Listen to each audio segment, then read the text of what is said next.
Tahu nggak artinya Muslim? Muslim itu artinya orang yang berserah diri kepada Sang Pencipta. Oh, Nah, Yesus kira-kira Muslim bukan? Muslim.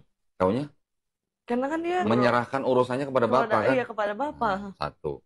Kedua, Yesus waktu di Taman Getsemani doanya gimana? Bersujud. Sujud. Sekarang umat agama apa yang sujud? Muslim. Yesus kira-kira makan babi nggak di 4 Gospel itu? Enggak. Nggak pernah. Umat beragama apa yang nggak makan babi? Islam. Ya kan? Iya benar. Yesus puasa nggak? Puasa. 40 hari ya? Iya. Umat beragama apa yang puasa sebulan? Islam. Islam. Yesus sunat. Sunat. Umat beragama apa yang sunat? Islam. Di sini ceritakan Yesus mati dikafanin ya. Iya benar. Umat beragama apa yang mati dikafanin? Islam.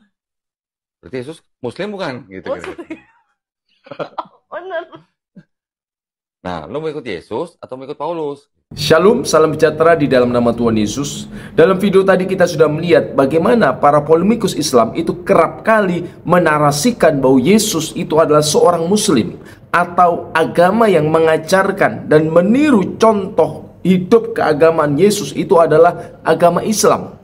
Nah, seringkali mereka hanya mendasarkan pandangannya pada sesuatu hal yang sifatnya ritual atau mengutip beberapa ajaran Yesus. Misalnya mereka katakan, dicatat dalam kitab Injil, Yesus bersujud. Siapa agama yang mengajarkan sujud dalam doanya? Islam. Nah, kemudian dikatakan dalam kitab Injil, Yesus sunat. Siapa yang mengajarkan sunat dalam agamanya? Islam. Kemudian mereka kutip lagi, Yesus berpuasa. Siapa yang mengajarkan tentang puasa? Islam. Kemudian disimpulkanlah bahwa Yesus itu Muslim dan agama yang mengajarkan dan mengikuti contoh ajaran Yesus itu agama Islam. Kemudian mereka lagi mengutip dalam aspek akidah ketika Yesus berkata kepada orang Yahudi tentang hukum yang terutama. Yesus menjawab, hukum yang terutama adalah, dengarlah wahai orang Israel, Tuhan itu Allah kita, Tuhan itu Esa. Nah, ini jelas siapa agama yang mengajarkan tentang keesaan Allah? Ya hanya Islam. Dengan lain kata, Yesus adalah Muslim. Kira-kira seperti itu narasi yang ingin dibangun oleh para polemikus Islam ini. Mereka hanya memilih saja apa yang dianggap cocok sesuai dengan keinginan mereka. Nah, bagaimana tanggapan kita? Yang pertama, ada dua hal yang saya tanggapi. Yang pertama, ini merupakan kesesatan logika. Kenapa sesat? Sebab mereka hanya memilih saja bagian-bagian tertentu dari kitab suci, yang mana yang cocok, yang mana yang sesuai dengan selera mereka, tanpa mereka memperhatikan bagian-bagian lain. Oh, ini Yesus berpuasa, berarti seperti Islam. Yesus berarti mengikuti ajaran Islam, atau Islam mengikuti ajaran Yesus, atau Yesus itu beragama Islam. Kira-kira seperti itu. Yesus sunat, Yesus berpuasa. Kenapa hanya hal-hal itu yang dikutip tanpa memperhatikan hal yang lain? Contoh apa? Yesus dibaptis. Apa Muslim dibaptis? Tidak. Yesus menyuruh untuk baptiskanlah semua bangsa dalam nama Bapa, Putra, dan Roh Kudus. Apakah umat Islam dibaptis dalam nama Bapa, Putra, dan Roh Kudus? Nah, ini contoh bagaimana para polemikus ini hanya mengutip, hanya mencari, hanya memilih dan memilah hal-hal yang mereka anggap cocok sesuai dengan pandangan dan asumsi-asumsi teologis mereka. Karena itu saya katakan tadi, ini merupakan kesesatan logika. Ya kan, dalam aspek akidah juga mereka mengutip teks di mana Yesus berkata tentang keesaan Allah. Ini sesuatu yang tidak asing memang dalam konteks Yudaisme, dalam konteks iman perjanjian lama. Memang Allah itu esa, tidak ada yang lain selain Dia. Tetapi kenapa ayat-ayat yang menyatakan keilahian Yesus, yang disampaikan oleh Yesus bahwa Ia divine, Ia ilahi, tidak mereka kutip? Misalnya ketika Yesus berkata, sebelum Abraham jadi, aku ada. Ketika Yesus berkata, 2-3 orang berkumpul demi namaku, aku ada. Ketika Yesus berkata, aku menyertai engkau sampai kesudahan alam. Itu ayat yang menyatakan keilahian Yesus, lahutul masih, keilahian Kristus. Kenapa tidak dikutip? Kenapa hanya mengutip pernyataan Yesus yang hanya sebagian yang dianggap cocok? Ketika Yesus berkata tentang keesaan Allah, itu yang ditekankan, itu yang digembor-gemborkan bahwa ini buktinya Yesus itu sesuai dengan ajaran Islam. Hanya Kristen yang sekarang ini bukan mengikuti ajaran Yesus, tetapi mengikuti ajaran Paulus. Ini kan pandangan yang ngawur.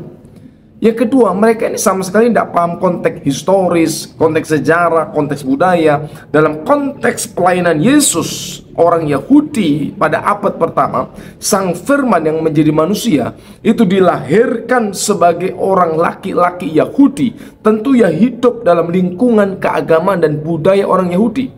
Dalam Galatia 4 ayat yang keempat dikatakan apa? Galatia 4 ayat yang keempat, kita baca di sana.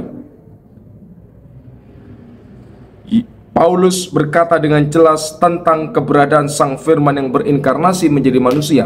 Tetapi setelah genap waktunya, maka Allah mengutus anaknya yang lahir dari seorang perempuan dan takluk kepada hukum Taurat. Artinya ia dilahirkan dalam konteks lingkungan agama Yahudi. Tentu ia harus hidup sesuai dengan hukum-hukum agama Yahudi yang sudah lebih dulu mengajarkan tentang sunat, ya kan, bersujud, ya kan, kemudian tentang puasa. Itu sesuatu yang umum dan biasa, dan justru dalam kemanusiaannya itu ia harus menunjukkan bahwa ia hidup menurut hukum-hukum Taurat itu dengan tidak bercacat celah. Dengan demikian terbukti bahwa ia benar dan tidak berdosa dan layak, dan memang ia adalah sang juru selamat.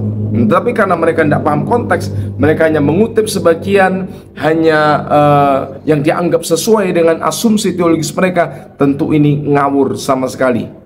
Tetapi ajaran yang jelas menyatakan tentang keilahian Yesus mereka abaikan. Nah, karena itu saya katakan tadi, ini kesesatan logika ketika mengatakan bahwa Yesus seorang Muslim, ketika mengatakan bahwa Islam itu agama yang mengikuti ajaran Yesus. Ya, tentu tidak demikian kalau kita teliti lebih detail, lebih dekat lagi. Contoh tadi soal baptisan. Ketika Yesus mengajarkan doa Bapa kami, Abanalladzi fis samawat, di manakah ayatnya di dalam Quran misalnya, dalam ajaran Islam misalnya, yang mengajarkan doa menyebut Allah sebagai Sang Bapa? Tidak ada. Ya kan? Karena itu bagaimana mungkin secara sederhana, secara serampangan, sembrono, polemikus ini berkata Yesus adalah mengajarkan sesuatu yang sesuai dengan ajaran Islam. Kira-kira kan seperti itu yang disimpulkan. Nah, malangnya perempuan ini, yang saya yakin Kristen KTP yang tidak mau belajar, akibatnya ia meninggalkan imannya begitu saja karena kebodohannya. Karena itu jangan bodoh, belajarlah dengan benar tentang imanmu agar engkau tidak mudah disesatkan oleh rupa-rupa angin pengajaran. Karena itu sekali lagi saya tegaskan di tempat ini saat ini bahwa Yesus tentu tidak mengajarkan apa yang diajarkan di dalam Islam. Yesus dalam konteks keyahudiannya, ia hanya mengikuti apa yang diajarkan dalam perjanjian lama. Dan itu sesuatu yang tidak bertentangan dengan kekristenan. Tentang keesaan Allah, iman Kristen juga mengajarkan dalam 1 Korintus 8 ayat 4 sampai ke 6. Di sana tegas dikatakan wa la ilaha illallahul ahad. Tidak ada ilah yang lain kecuali Allah yang esa. Iman Kristen mengajarkan tentang ketauhidan. Karena itu pengakuan iman Kristen adalah nu'min bi ilahin wahid. Kami percaya kepada Allah yang esa. Karena itu jangan sembrono langsung mengambil kesimpulan Yesus mengajarkan hal-hal yang sesuai dengan Islam, kemudian agama yang sesuai dengan ajaran Yesus adalah Islam dan bukan Kristen. Kristen itu ajaran Paulus. Ini ngawur sama sekali. Ini tidak sesuai dengan fakta sejarah. Belajar yang benar tentang iman Kristen agar Anda tidak diombang-ambingkan oleh rupa-rupa angin pengajaran. Amin. Tuhan Yesus memberkati.